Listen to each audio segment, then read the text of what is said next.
Greetings, everybody. Right back at you here at Railroad Nail Boxing Talk. And like we say here at Railroad Nail Boxing Talk, we don't just praise fighters with pretty records. We praise all fighters who get in the ring and fight hard. You could be 34-0, 24-8, or 19-10. If you out there knocking sweat off somebody's head, making the crowd want to see you again, then your light will shine here at Railroad Nail Boxing Talk. What's up, boxing fans? Hurd versus Recendiz. Let's talk about it. Now, this was a hell of a fight. This was an old school battle. This is what boxing fans been missing. Because I'm going to tell you, boxing won against the UFC this weekend as far as action. Boxing had a packed card. It was a good card. It's rare in boxing, but it was a good card. Prelims and all good. Even though I hate Gachet was on the undercard, card under the card, still was a good card. But Hurd versus Recendiz. Now, people been making talk about, hey, Jarrett Hurd need to retire. Jarrett Hurd didn't look that good. Cut it out. Jarrett Hurd looked real good. Jarrett Hurd looked sharp. Jarrett Hurd had angles. Jarrett Hurd had counterpunches. He had his movement. He had his shoulder in there. And Jarrett Hurd is good at absorbing punches with his hands down. He good at that. He good at absorbing punches with one glove up. And he got angles that he do to where he can take some of the smoke off your punches. But the way it looks to me, Jarrett Hurd tried to out-young a youngster.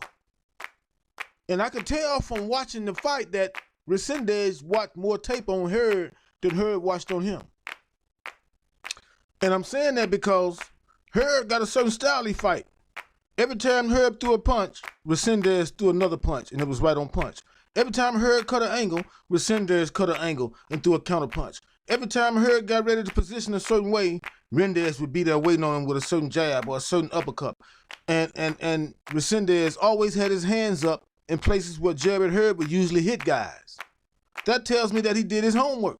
That tells me that he had been watching Jarrett Hurd more than Jarrett Hurd had been watching him, because it seems like to me a lot of his counter punches surprised Jarrett Hurd. He did his homework on Hurd. See, Hurd, when you're a champion and you've been at that level, guys watch your tape over and over and over and over. So they're going to know your moves. So each time you come in the ring, you got to have something special for them. You got to have something extra for them, just in case they've been drunk on your style. And that seems the case in this fight. But here at Railroad Nail Boxing Talk, we like slugouts like that. It's an old school slugout. An old school boxing slugout. I don't think Jarrett Hurd needs to go nowhere. He don't need to retire. They need to put him right back on the card. Because his fights are action-packed, and boxing is at a point right now, boxing needs action. I mean, hey, I wouldn't rather seen a guy dancing around the ring 10 rounds and barely touch a guy, touch him 50 times out of 10 rounds. And 25 of them be body punches and the rest of them be tags.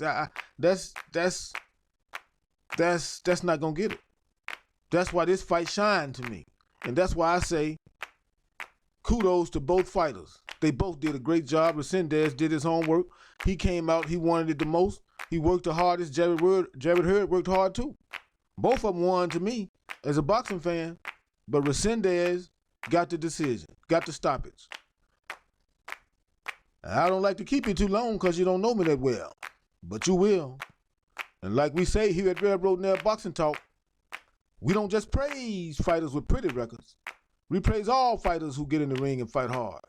You could be 28-0, 38-8, or 19-10. If you out there knocking sweat off somebody's head, making the crowd want to come see you again, then your light will shine here at Railroad Nail Boxing.